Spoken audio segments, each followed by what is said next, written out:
Iceberg green. That's some cold shit. Ooh. Hey, welcome to my podcast, Cold Narratives. I'm your host, Iceberg Green. About to let y'all hear some of these cold narratives. Check it out. So one thing I'm learning about the black media, we light a fire under all of these bootlicks and all these, people out here that's saying they for us. It's not. You feel me? So in this particular situation, we had a meeting with the NAACP in San Francisco, and they were discussing reparations and a $5 million cash payout to all foundational Black Americans. You feel me? So we started talking numbers now, and the narrative changed. You feel me? Okay, so this is from CBS, and this is just the introduction of how it went in San Francisco with the reparations meeting. Check it out. Lawmakers are expressing support for an ambitious reparations plan for Black residents. Our Justin Andrews has the very latest. And San Francisco is not alone in its efforts. We also know that the state has a first-in-the-nation task force that's working to help when it comes to reparations across the state of California as well. Yesterday, though, this was the first time the SF Board of Supervisors heard the findings of the 15-member city-appointed committee. The group released more than 100 recommendations. They include payments of $5 million to eligible Black adults, which could make San Francisco the first major U.S. city to fund reparations. Other recommendations include the elimination of personal debt and tax burdens, guaranteed annual incomes, and affordable homes for families in the city. Take a quick listen to one of the comments made during last night's meeting. This is not about Black people just having their handout. This is about hundreds of years of free labor, about being removed from our homes, not allowed to be educated, not allowed to earn a wage, not allowed to reproduce and raise families, pushed out of San Francisco, forced to pay the education of others without the same benefit, isolated and redlined, and the list goes on. So with the NAACP, they have members, they have committees, and this one in particular in San Francisco, a guy by Amos Brown, he's on the board there, and they ran an ad saying that the NAACP declined that proposal.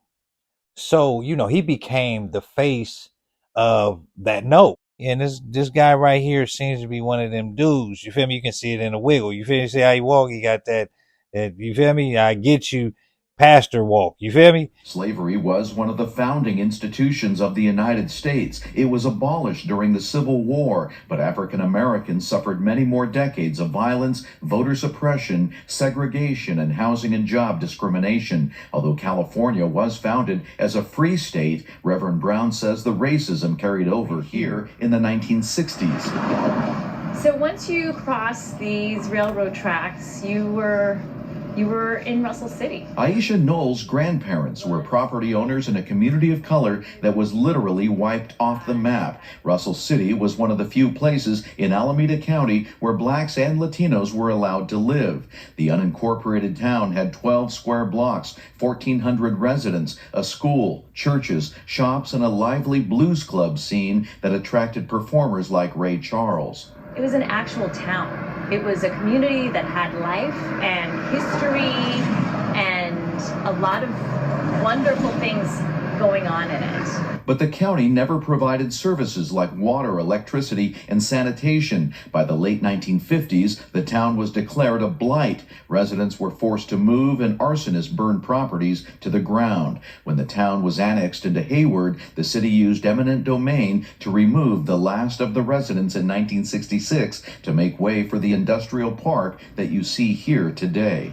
There is a lot of pain, I think, that comes with talking about the history of what happened to families when they were forced out of this area from the homes that they owned. Aisha's grandparents and father lost a home and an auto repair business and were forced to accept minimal payments of a few $1,000s. Today, those properties would be worth millions.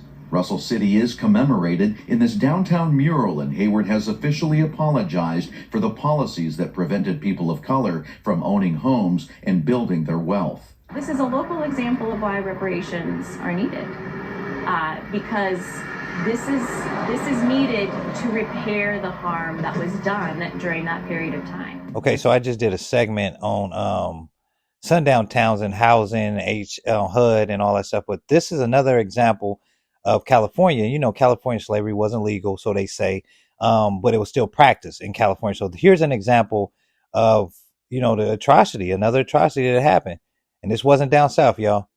Okay, so this is an interview with Roland Martin on the Black Star Network, and this is his interview with Amos Brown.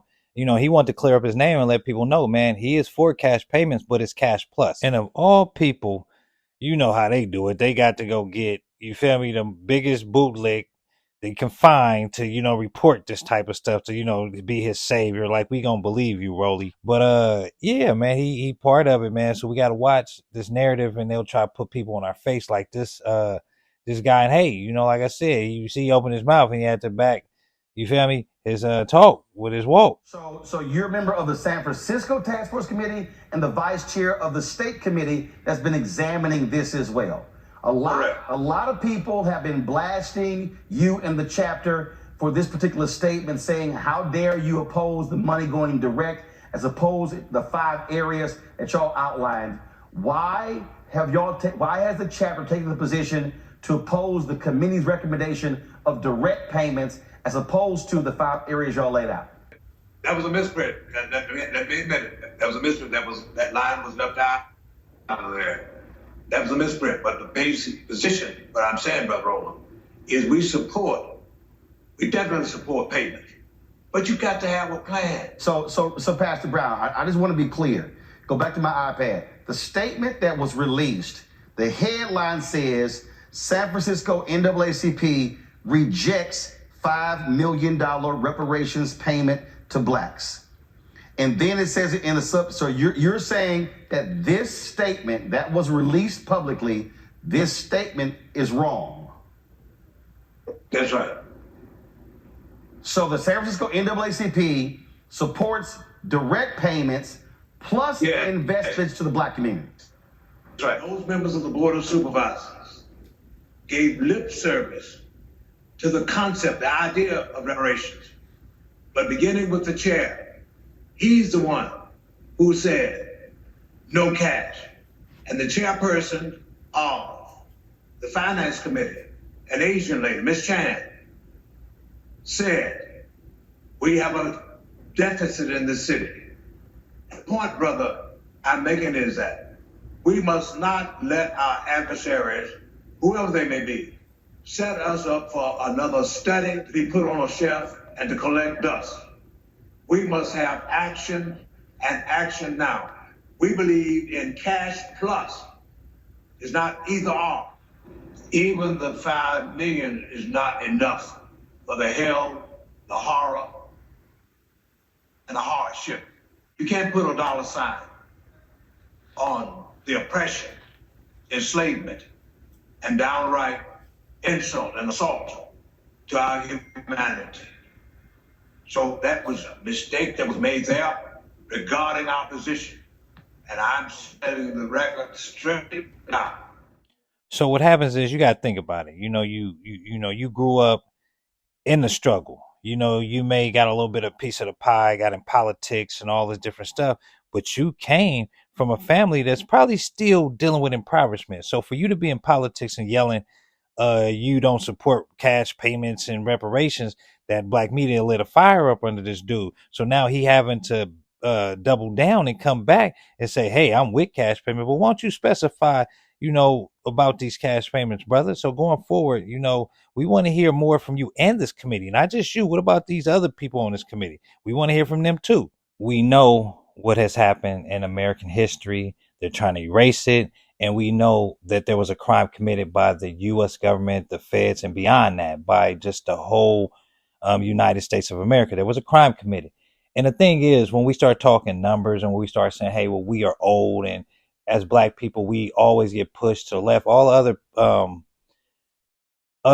races get their agendas pushed to the front. And, this has been going on for a long time. So for us to be sitting back for this long and still having our agenda pushed back, to me, it just doesn't sit right, and I'm sure it doesn't sit right with a lot of people in America, because this world is changing, and don't nobody want to see people oppressed still. That's just horrible, man. That type of stuff, trying to oppress people through policies and different stuff, that should be deaded.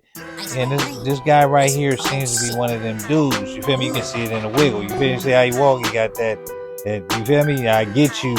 pastor walk. You feel me? I want to thank you all for tuning in. I want to say God bless everyone going through the struggle, and watch out for them cold narratives that the government be trying to push on us, y'all. And to all my black people, I would be nothing without y'all. Thank you all.